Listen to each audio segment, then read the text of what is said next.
시작하겠습니다.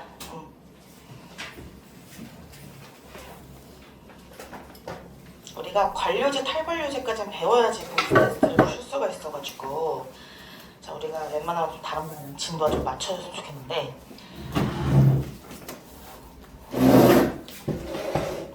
자, 보겠습니다.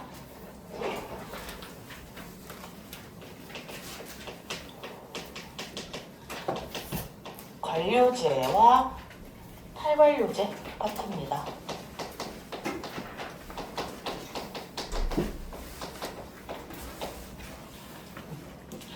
관료제는 얘들아 쉽게 생각하면 삼성, 대기업을 생각하면 되고, 탈관료제는 스타트업을 생각하면 돼. 알겠지? 자, 그렇게 생각하고 문제를 풀면 됩니다. 또 관료제는 이제 막 엄청 딱딱한 공무원 사회를 생각하면 되고요. 탈관료제는 이제 유연한 조직을 생각하면 되는데요. 일단 첫 번째 관료제. 우리가 관료들이라고 하잖아, 그지? 관료제. 관료제는 피라미드형 운영체제라고 선지에 주로 선택하게 나옵니다.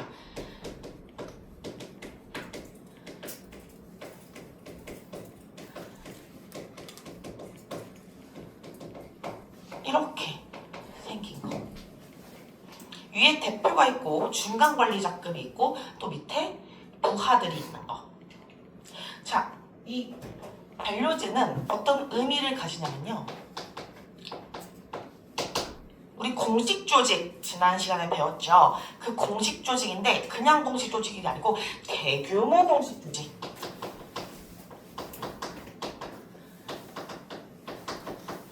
대규모 공식 조직에서 채택하는 효율적인 운영체제입니다.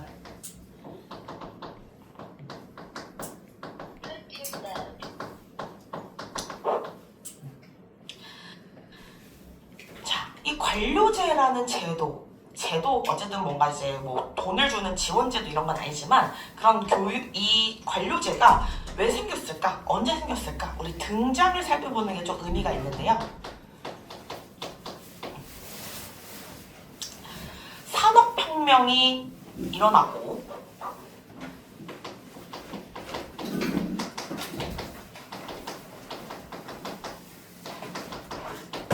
돈 버는 게 중요해졌지. 돈을 어떻게? 최대한 빨리 효율적으로 공장이 돈을 버는 게 중요해졌습니다. 그러면서 사람들을 빨리빨리 굴려야 될 거 아니야. 근데 그때 모든 사람의 의견을 들으면 돼야 안 돼. 시간이 너무 오래 걸리지. 그러니까 위에서 이거 해, 저거 해, 저거 해, 저거 해 해서 사람들을 컨베이어 벨트에 쫙 깔아놓고 쫙쫙쫙쫙 이렇게 하는 체제가 만들어진 거예요. 특히 왜? 물건은 품종이 적고 다량으로 만드는 소품종 다량 체제. 어떤 공장은 프라이팬만 10,000개를 만들어. 어떤 공장은 자동차만 몇억 개를 만들어. 그게 합쳐지지 않는 거예요. 그 공장의 것만 하는 거. 그러면서 훨씬 더 효율적으로 회사를 굴릴 수 있게 된 거지. 그러려면 이렇게 피라미드용으로 위에서 이거 해, 이 부장 이거 시켜, 김대리 이거 해, 이사원 이거 해, 이런 식으로 쫙쫙쫙 명령 체제로 가는 게 편해진 거예요. 그래서 이런 관료제는 어떤 특징을 갖고 있다고 말하냐면, 여러분 국어 시간에 경국에, 연국에 이런 거 배우지, 그치? 경국에서 나는 발음, 연국에서 나는 발음. 경국에가 어떤 부분이야? 입천장에서 딱딱한 쪽, 그치? 연국에는 부드러운 쪽이지. 우리 관료제는요, 경성형 조직이라고 합니다.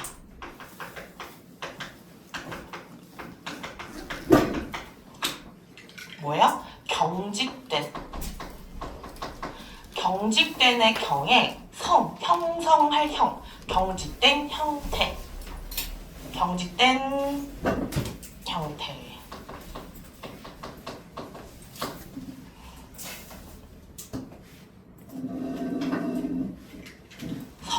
모양성 해서 경직된 형태입니다. 자, 이 관료제는요 추가로 조금 더 우리가 면밀하게 살펴볼 특징 5개가 있는데요. 그래서 우리 A, C, D, E 한번 살펴보겠습니다. 네, 수직적인 위계 서열.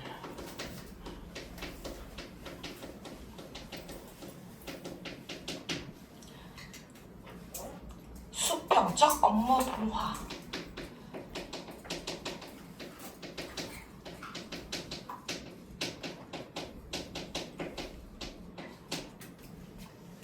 표준화대 증차.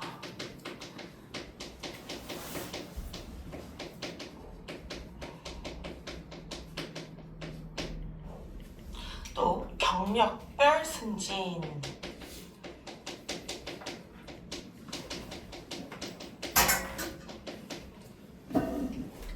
또 지위 획득에서 공평하다.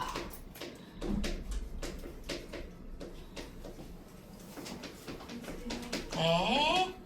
자, 지위 획득의 공평한 기회.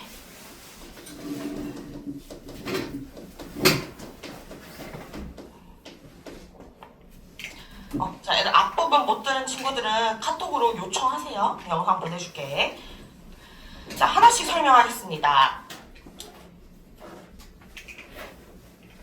수직적 위계서열. 자, 우리 하나씩 봅시다. 혹시 미생 드라마 본 사람 있어? 뭐 만화도 본 사람 없어? 너희 때는 이게 유행하지 않았나? 아니면 혹시 최근에 뭐 김부장 이야기 이런 드라마 거기만 봐도 직급을 하나씩 볼게. 사원, 그지? 사원, 장글의 사원, 그지? 사원. 그 위에 김과장, 또 무슨 차장, 오과장님, 또 그 위에 부장님, 김부장님, 또 그다음에 뭐야? 이사님, 대표님, 부대표님. 뭐야, 벌써 8개다. 그죠? 우리 이 관료제는요, 보통 7개에서 8개 정도의 직급을 로 나뉜다고 봐요. 7개, 8개 직급. 그리고 탑 다운이라고 하죠. 그죠? 하향식 의사결정. 위에서 밑으로 결정해서 내려와요. 할 일이.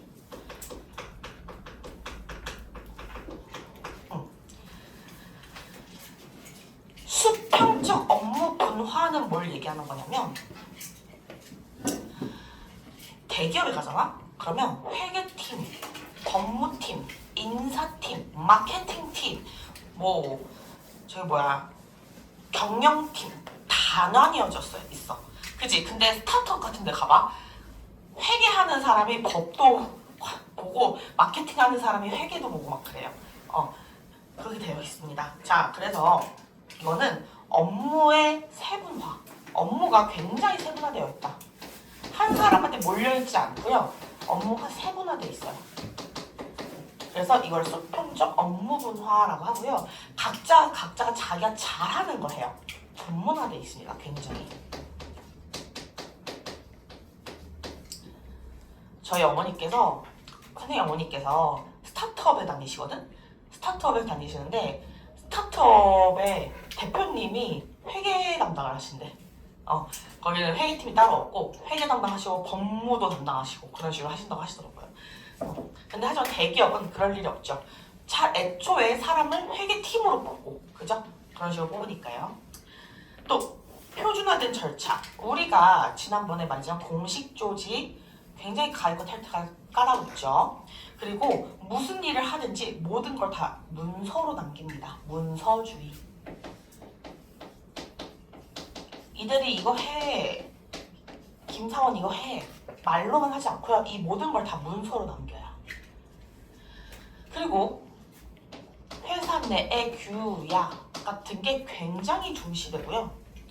또 일을 하는 데 있어서 그냥 막 할 수 없어요. 절차가 중시됩니다. 이게 아무리 좋은 아이디어라도 장사원이 그대로 김 부장한테 가가지고 저 이거 하고 싶어요 이렇게 할 수 없어요.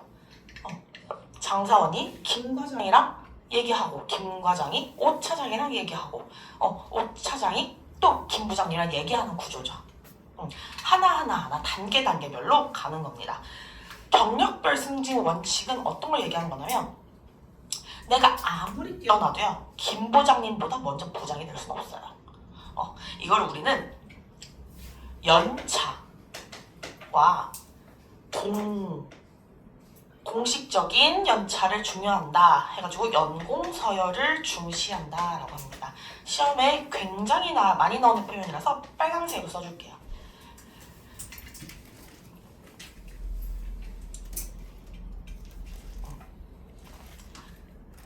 근데 우리가 이 마지막 이 공평한 기회 획득에 있어서 애들이 약간 헷갈려 하는 게 있어요. 가끔 드라마를 너무 많이 봤었거든요.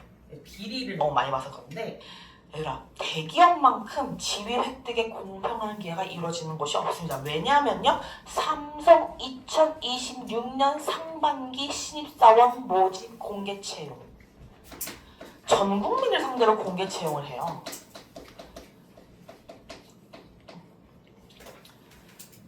그리고요, 이게 드라마 속에서는 이렇게 뭔가 연줄 잘 타면 승진하고 이런 걸 너무 많이 봐서 그런데 실제로는요, 승진 심사를 거쳐서 승진을 합니다. 자격증이 얼만큼 땄나, 이 사람이 그동안 회사의 기여도가 얼마나 높은가, 동료 평가는 어떤가, 뭐 상사는 그들을 어떻게 평가하는가, 그를 뭐 후배들은 그를 어떻게 평가하는가, 몰래 다 이렇게 하는 게 아니라 실제로 평가치를 올려요. 평가치를 올리고 그 사람이 회사 기여도가 그걸 다 점수로 매겨요. 그래서 굉장히 이렇게 우리가 시험 보는 것처럼 승진이 진행이 됩니다. 자, 이 관료제는 어떤 장점이 있을까요? 장점, 조직이 굉장히 안정해지죠.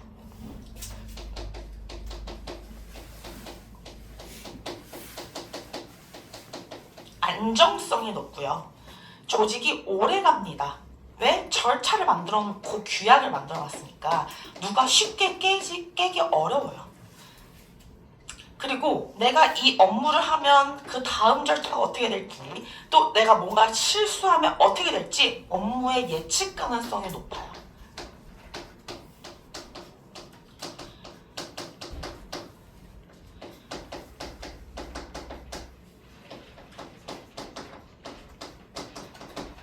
업무의 예측 가능성이 높습니다. 그래서 무언가를 많이 만들어내고 빨리 만들어내야 되는 산업사회에서 효율적입니다.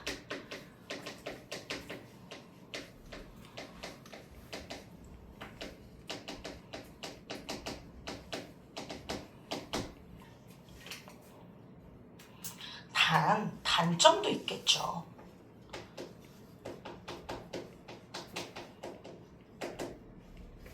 어떤 단점이 있냐면 개성. 사람의 개성이 무시돼요. 이게 너무 좋은 아이디어도요, 부장님이 반대하면 못해요. 그 과정에서 차장님, 과장님 다 찬성했는데 부장님이 직접 듣는 게 아니니까 이야기를 걸러 듣는 거니까 이 사람이 설득력이 별로 안 좋아. 김 부장님이 설득력이 별로 안 좋아. 그러면 별론데? 하면 장사원이 얘기한 게 그대로 무시되는 거예요. 개성. 창의성이 무시됩니다. 개성 창의성이 무시되고요. 그러면서 내가 여기서 뭘 하고 있는 거지? 그냥 회사가 시키는 일만 해야 되는 건가? 인간 소외 현상이 일어납니다. 회사의 일이 더 중시되고 한 인간의 생각은 소외되는 거예요.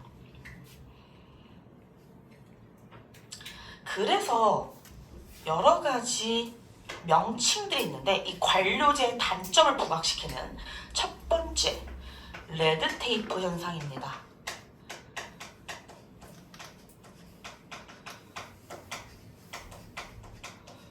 레드테이프 현상은 뭐냐면요, 옛날 영국에서 제 배터리 없어서 이제 꺼졌다. 옛날 영국에서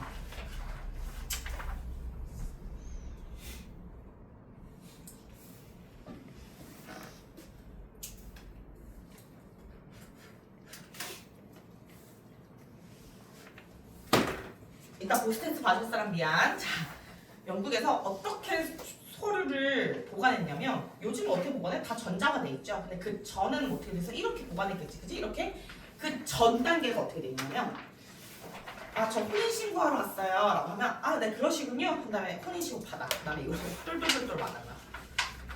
이렇게 똘똘똘똘 말아서 여기다가 빨간 리본을 묶어서 어떻게 보관했냐면 이렇게 보관한 거야. 그럼 이게 어떻게 되겠어? 이렇게 묶인 게 엄청 많겠지. 그러면 이런 상태로 그냥 이렇게 보관하는 거야. 이렇게. 근데 아이를 낳았어. 이혼을 하려고 왔어. 그러면 그 사람의 서류를 찾아야 되잖아. 어떻게 찾는 거야? 거기에 있는 모든 걸 다 피는 거야. 리본을 풀어. 그 다음에 김윤희 씨 거 아닌데요? 아, 그러면 다시 묶어. 너. 누구 씨 거 아닌데요? 그래? 그럼 다시 묶어. 너. 그 다음에 없는데? 아무 소리 없는데? 그래? 다시 꺼내. 다시. 이거 아닌데요? 다시. 이 짓을 하고 있었다. 이 짓을 영국에서 너무 오랫동안 하고 있었는데 안 고쳐졌어요. 100몇 년 동안. 왜일까? 윗사람은 이런 거에 관심이 없어. 지가 안 풀거든. 지가 안 똘똘 말거든. 밑에 사람은 이걸 왜 항의를 안 할까? 내가 이거 항의한다고 돈 더 받아? 아니거든. 항의한다고 들어주지도 않거든. 왜? 그거 뭐 너 일하기 귀찮구나 이런 얘기를 하는 거야. 너 아이 초심을 잃었어 이런 얘기를 하고 있는 거야. 나는 지금 이게 비효율적이라고 얘기하고 있는데 아이 김사원 일하기 힘들어? 이런 얘기를 하는 거야. 그러니까 이게 너무 오랫동안 지속됐어.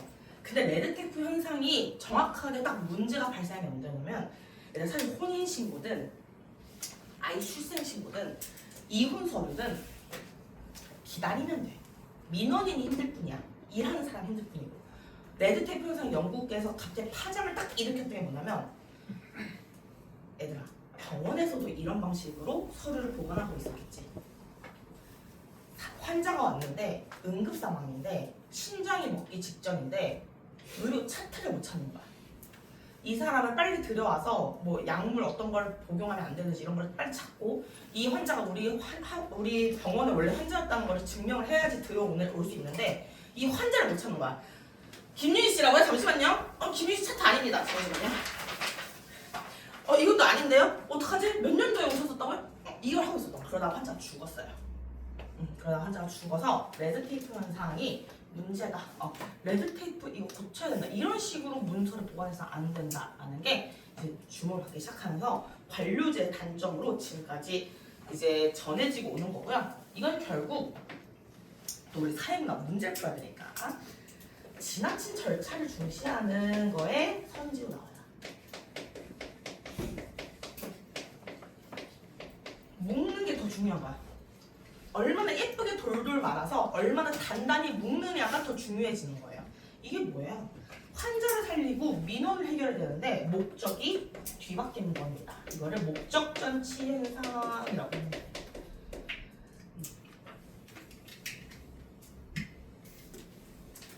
또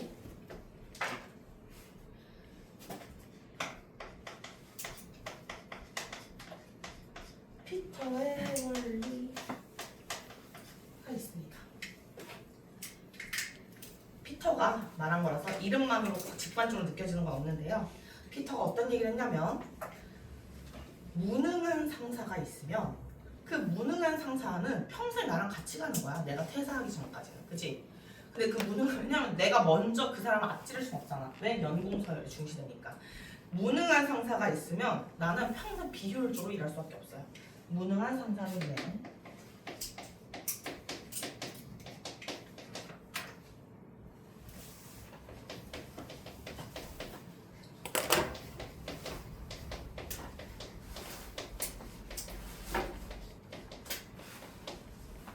또 파킨슨 법칙이라는 게 있습니다.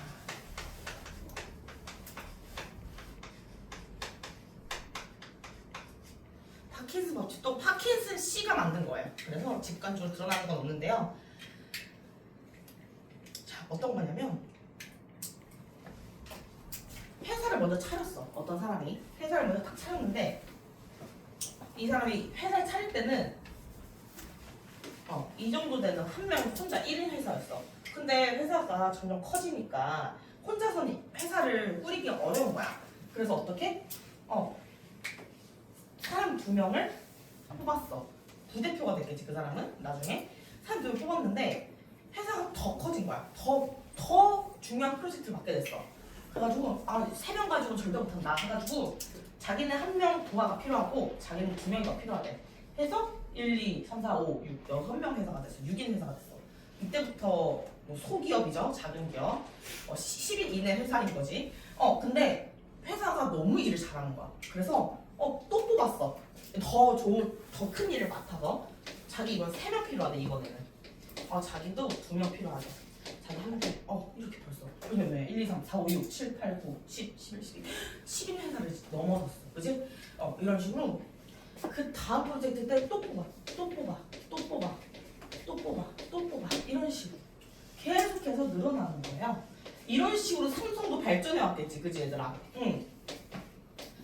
이런 식으로 회사가 점점 커졌는데 중요한 건 뭐야? 모든 그 다음에 맡은 프로젝트는요 작은 프로젝트인데 그 작은 프로젝트를 맡게 됐는데 작은 프로젝트야. 한 5명 정도가 필요한데 근데 뭐야 얘네 다 월급 줘야 되잖아. 갑자기 해고할 수 없잖아. 그러니까 이 조직을 다 굴려야 되는 거야. 5명만 필요한 프로젝트에. 너무 효율적인 관료제가 오히려 비효율적인 체제가 돼버리는 거야. 그래서 얘한테 뭐 시키냐면 너는 복사를 해 10장. 너는 저희 가서 우편물을 보내고 와. 한 명이 할 수 있는 일을 나누는 거야. 너는 이따가 미팅 온다 그러니까 책상을 닦아. 너는 물을 세팅해. 이런 거를 시키는 거야. 한 명 한 명씩. 이 사람이 월 500을 받아. 예를 들어서 월 500은 힘들 수도 있겠다. 어쨌든 근데 그만큼 받아. 그만큼 받고 물 세팅하고 앉아있는 거야. 조직이 비대해지면서 이런 일이 발생하는 거죠. 당연히 그 다음에 이만큼의 조직을 꾸릴 만한 프로젝트가 또 들어오면 그건 상관이 없겠지만 언제나 이런 일이 주어지지 않는다는 거지. 그지? 그래서 이런 문제가 발생한다라고 해서 파킨슨 법칙이라는 게 나왔는데요. 또 어떤 문제가 있냐면 예를 들어서 뭐 광고 모델을 정해야 돼. 광고 모델을 정해야 되는데 그냥 3명, 5명이 되면 의견이 금방 모아지겠지. 그지? 근데 저렇게 회사가 비대해졌어. 그러면 의견을 정하기가 너무너무 어려워지겠지. 그지? 그래서 결국은 또 뭐야? 결국 또 위에서 그냥 전환을 내려보는. 그래서 더 좋은 아이디어가 없는 거야. 그래서 뭐 예를 들어서 투어스나 요즘 뭐 핫한 아이돌로 광고를 해야 되는데 뭐 트로트 가수로 하자고 막 이렇게 하시는 거야. 그런 문제들이 발생하는 거죠. 이게 뭐야? 결국 조직이 비대해져서 생기는 문제인 거야. 조직이 비대해져. 그리고 또 어떤 문제가 생길까? 이 프로젝트에서요 뭔가 문제가 생겼어. 차은우를 섭외하지. 위에서 뉴스를 안 보시고. 차은우는 신나겠지. 지금 아무도 자기 섭외하려고 안 하는데. 근데 위에서 차은우 팬이었는데 대표님이 요즘 며칠 동안 디지털 디톡스를 하느라고 뉴스를 안 봤어. 그래서 차은우를 섭외하자 그래. 근데 밑에 직원들은 섭외하면 안 되는 거 아니야? 웅성웅성 여기 웅성거려. 여기는 몰라. 왜? 차은우 잘생겼잖아 이러고 있어. 심지어 몇 명 차은우도 몰라. 근데 여기만 웅성거려. 근데 내가 얘기해야 되나? 근데 얘기 안 했다고 내가 잘리겠어? 뭐 다 같이 얘기 안 한 거 아니야? 이 일에 있어서 이 회사가 5명, 5명, 3명인 회사면 절대 최소 10명 정도만 됐어도 그냥 누군가 한 명은 이거 안 될 것 같은데요? 하면서 얘기를 했을 텐데 이 조직이 비대해지는 순간 에휴 뭐 책임 소재가 나한테 없다고 생각해요. 그러면서 문제들이 발생하거든요. 모두가 안일해지는 거야. 무사 안일주의. 모두가 문제가 없다고 생각하고 자기한테 책임을 돌리지 않는 무사 안일주의가 발생하게 됩니다. 이게 조직이 비대해지면서 생기는 문제예요. 자, 마지막 한 줄만 적을 텐데 과두제 현상. 과두제 현상. 과두제 현상. 과두제 현상은 머리 두에 너무 과도하게 권력이 집중된다라는 거예요. 중앙집권적 조직이 된다.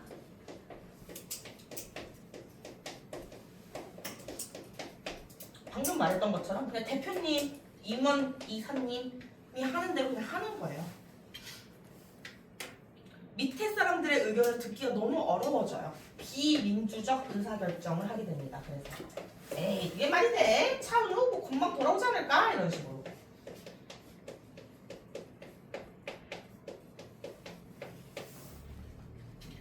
비민주적 의사결정을 하게 됩니다.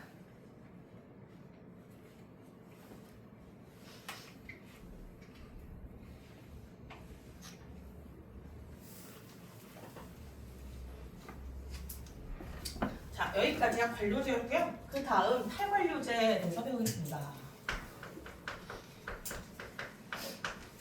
시험은 어떻게 나오냐면 한 문제가 나오는데요. 정확하게 관료제랑 탈관료제 비교하는 한 문제가 나옵니다. 자, 관료제는 피라미드형 운영체제고 효율성의 특징이었다면요. 탈관료제는 조금은 비효율적이더라도요. 유연한 게 특징인 조직 형태입니다. 유연한 조직 형태.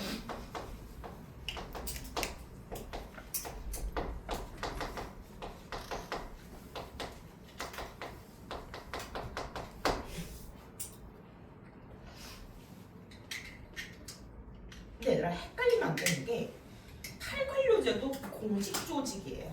회사잖아, 회사. 우리 회사 뭐로 분류했어? 공식 조직으로 분류했죠? 그래 스타트업도 얘들아 회사야. 공식 조직이야. 공식 조직이거든? 회사도 공식 조직이고 거기도 대표님, 팀장님, 팀원 있어요. 그렇기 때문에 탈관료제도요 효율성을 추구합니다. 다만 가치관, 내가 제일 우선시하는 가치관이 좀 다른 거야. 자, 관료제는 뭘 제일 우선시해? 효율성. 탈관료제는요 유연성을 제일 맨 앞에 두는 것 뿐이지 여기도 회사기 때문에 돈 못 벌면 폐업해요. 폐업하면 안 되죠, 그죠? 자, 그래서요 일단 우리도 얘도 등장을 한번 보겠습니다. 탈관료제는 그럼 왜 등장했을까? 산업혁명 이후에 관료제가 계속해서 이어지고 있었는데요. 탈관료제는 갑자기 왜 등장했느냐? 정보화 시대가 되면서 등장했어요.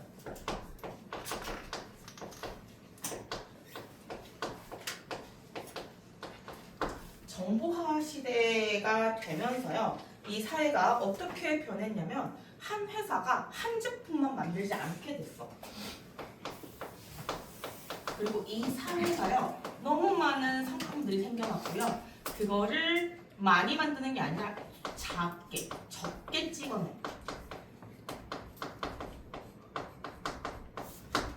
게 되었습니다.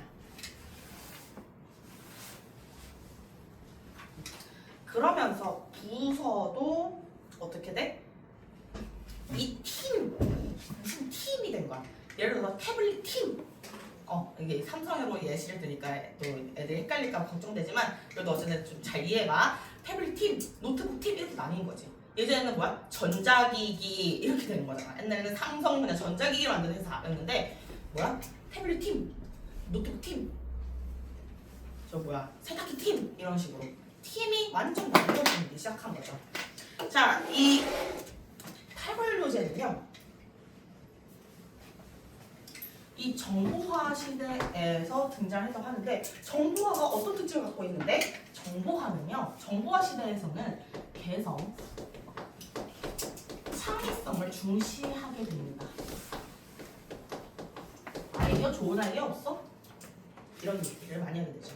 그러면서 젊은 층의 능력이 우수하다는 걸 점점 인정하게 돼요. 왜?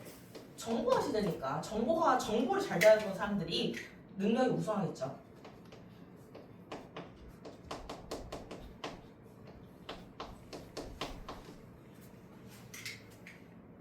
그리고 이 정보화 시대는요 너무 사회의 변화 속도가 빨라요.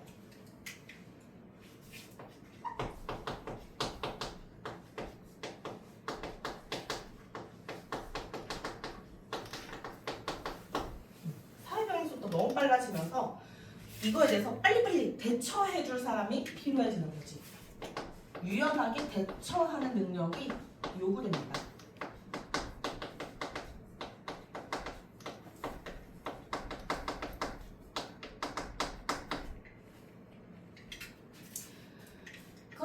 그러면서 탈관료제라는 게 등장하기 시작했어요. 자, 이 탈관료제는 어떤 특징을 갖고 있냐? 아까 저기 경성형 조직이라고 했지? 우리 경국의 연성형 조직입니다. 부드러울 연, 그죠?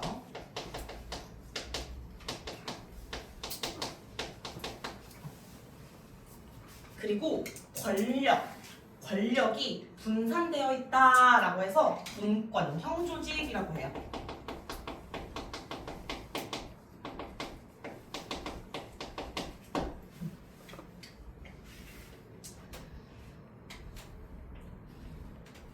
그리고 얘들아, 이것도 정확하게 이 시간에 설명할게. 결코 완전 수평은 아니에요. 알겠지? 완전 우리 지금 동아리 하는 거 아니잖아, 그치? 우리가 지금 뭐 팀플 하는 거 아니잖아, 회사잖아. 완전 수평 아니고요. 비교적 수평. 뭐에 비교해서? 문제 풀 때 관료제에 비교해서. 알겠지? 비교적 수평적 조직입니다.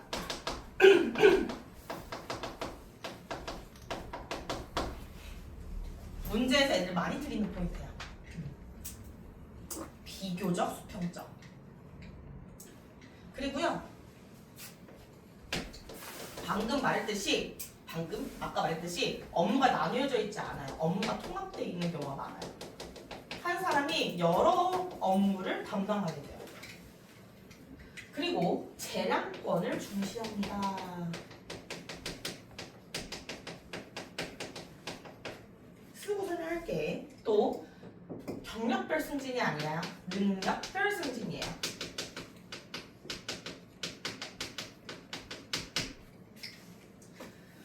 그리고 이는 공통점이야.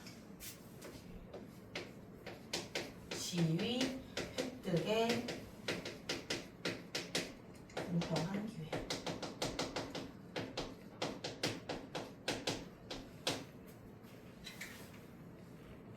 자, 하나씩 볼게요. 스타트업 탈관료제는요, 보통 직급이 어떻게 되냐면 대표님 있고, 그 다음에 부대표 혹은 팀장이라는 직급이 있고요. 그 다음에 팀원이에요. 보통 이렇게 돼 있어요. 대표님, 팀장님, 팀원. 그래가지고요, 우리가 보통은요 2개에서 3개의 직급을 가진다라고 봅니다.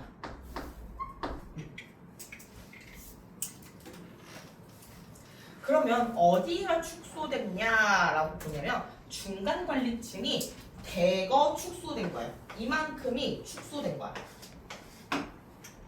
그래서 우리는 중간관리층 축소라고 좀 써줄게요.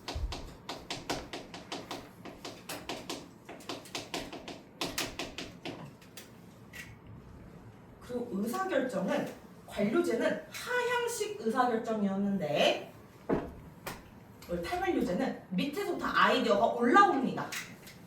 왜? 젊은 층의 능력이 우수하다는 걸 인정했기 때문에. 상향식 의사결정이에요.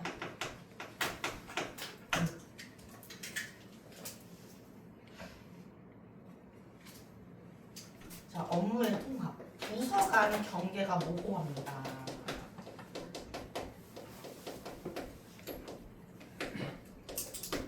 삼성 같은 대기업도요, 팀 같은 거를 만들어서 탈관료제 형식을 차용하고 있거든요. 아까 말했듯이 신사업팀, 신사업팀이지. 거기서 뭘 만들어? 울트라 S26을 만들고 있겠지 지금. 27을 만들고 있겠죠, 그죠? 울트라 S26, 7을 만들고 있으면 그 팀은요, 거기 안에서 정말 많은 걸 다 할 거야. 그 한 팀에서 홍보도 고민하고, 돈도 고민하고, 회계도 고민하고, 홍보도 고민하고, 마케팅도 고민하고, 기술도 고민하고, 또 법도 고민하고, 한 팀이 다 하는 거예요, 그거를.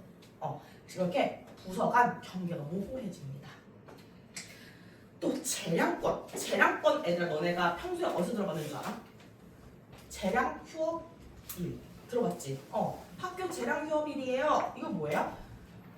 교육감이 공식적으로 지정한 휴일이 아닌데 교장 선생님이 알아서 휴일을 지정하십시오. 당신에게 재량권을 드립니다. 하는 거야.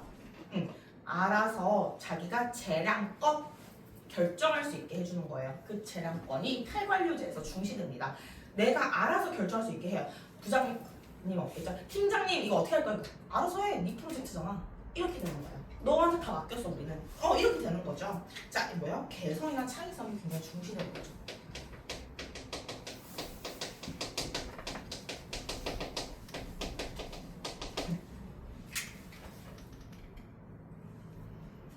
개성이나 창의성을 발휘할 수 있게 되고요. 또 권한이 분산됩니다. 일개 팀원도요. 모든 걸 결정할 수 있게 되고요.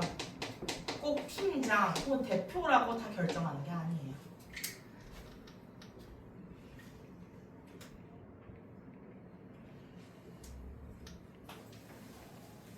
또 능력별 승진을 하게 됩니다. 자, 여기 이 탈관료제가 도입된 이후로 우리 사회에 정착하게 된 제도가 있는데요. 바로 연봉제입니다. 연봉제가 뭐야? 일을 잘하면 다음 해 연봉이 늘어나는 거지, 그치? 그게 관료제까지 영향을 끼친 거예요.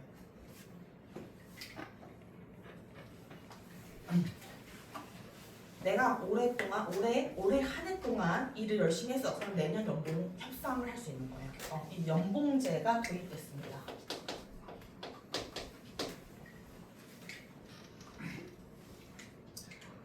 그리고요. 당연히 탈관료제도 지위 획득에 있어서 공평한 기회를 가져요. 이건 애들이 별로 안 헷갈려. 저건 헷갈려하지. 자, 능력이 같다면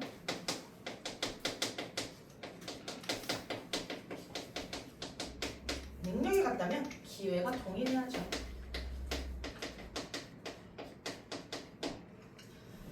근데 조금 더 심화된 문제, 이건 이제 심화특강에서 할 수 있는 건데 우리 심화특강이 없으니까. 자, 심화특강에서 어떤 게 나오냐면 탈관료제는 스카우트라는 방식으로 채용해요. 스카우트. 저기 혹시 무슨 회사 다니시는 누구신가요? 저희가 연봉을 20% 인상해 드릴 테니까 혹시 면접 한번 보실래요? 이런 식으로. 능력이, 근데 그 사람의 능력이 같은 사람이 또 한 명 있어. 그럼 둘을 놓고 같이 고민해야지. 한 명이 예쁘다고 세상에 예쁘다고 이 사람들은 전화하면 안 되겠죠, 그죠? 아니 이 사람 또 누구 아들이라고 이 사람들은 전화하면 안 되겠지, 그지? 능력이 같다면 기회가 동일해야 되겠어. 자, 3번.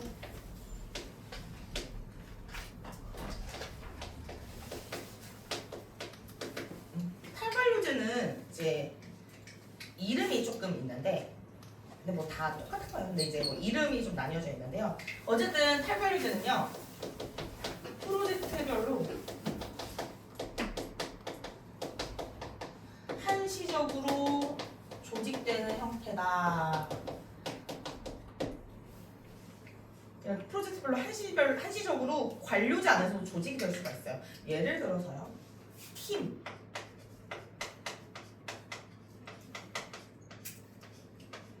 혹시 TF팀 이런 거 들어본 사람 있어? 선생님 대학교 때 학생회장이었다고 했잖아요. 근데 선생님 대학교 때 어떤 일이 있었냐면 이제 약간 성추행 사건이 있었던 거야. 성추행 사건이 있었던 거야. 그래서 성희롱 성추행 사건이 있었는데 학생회장이니까 대응을 해야 되잖아요. 그때 당시에 만들어진 팀이 뭐였냐면 무슨 교수, 성추행 사건 해결 TF팀이었어. 이런 식으로 그런, 너희가 이제 대학교에 가면 내 생각이 날 거야. 왜냐면 나도 대학교 갔을 때 이게 생각이 났거든. TF를 이렇게 써보네 라는 생각이 들었어요. 근데 지금 정부에서도 TF팀 같은 걸 쓰는데요. 정부야말로 진짜 관료제거든. 근데 TF팀 같은 걸 발표해. 언제? 코로나 대책 TF팀 이런 걸 발표한단 말이야. TF팀은 뭐에 약자면요, 태스크, 과업, 어떤 과업이 생긴 거야. 해결해야 할 업무, 과업이 생겼어. 당장 눈앞에. force는 그냥 부대야, 부대. 그걸 해결하기 위한 부대인 거야. 그걸 해결하기 위한 부대, in 팀을 얘기하는 거예요. 이거를 너희 가서 저기 적장을 쓰러뜨려 하는 명령을 받고요. 갔어요. 그 뭔가 과업이 있어. 내가 저기에 저지선을 쓰러져야 된다. 뭐 예를 들어서 이런 거 아니면 코로나를 해결해야 된다라는 이런 업무가 눈앞에 딱 닥쳐져 있고 그걸 해결하기 위한 우리는 부대야. 부대를 결성한 거야. 부대를 딱 결성한 팀이다. 그래서 TF팀, 그래서 TFT라고 하고 팀제라고 하고요.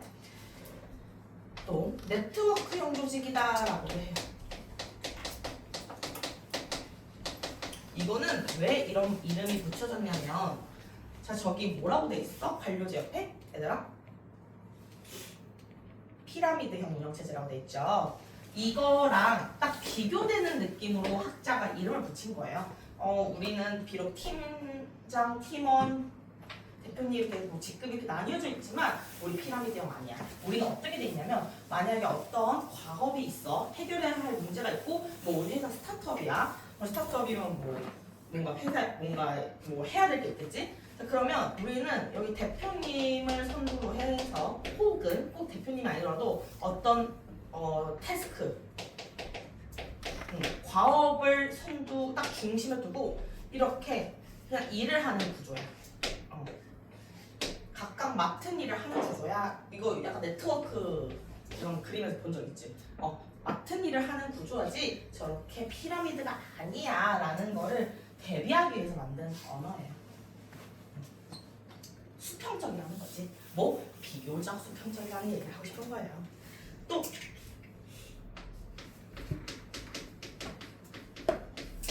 아메바형 조직. 아메바가 무슨 특징을 갖고 있어? 아메바는 단세포인데요. 이렇게 이게 분열했다가 다시 하나로 여러 가지로 증식했다가 또 다시 하나로 합쳐지는 이런 게 굉장히 자유로운 세포가 아메바입니다. 그래서 아메바형 조직의 특징을 갖고 있다. 라는 얘기까지 하면 우리 탈관료제까지 마무리할 수 있을 것 같아요. 그래서 뭐 선지는 이런 게 나오는 거야. 네트워크형 조직의 특성을 갖는다. 뭐 아메바형의 특징을 갖는다. 이런 뭐야? 탈관료제에 맞는 설명을 고르면 되는 거죠. 그런 식으로 나옵니다. 자, 여기까지 하고요. 이것까지 포함해서 보스테스트 범위거든. 그래서 보스테스트를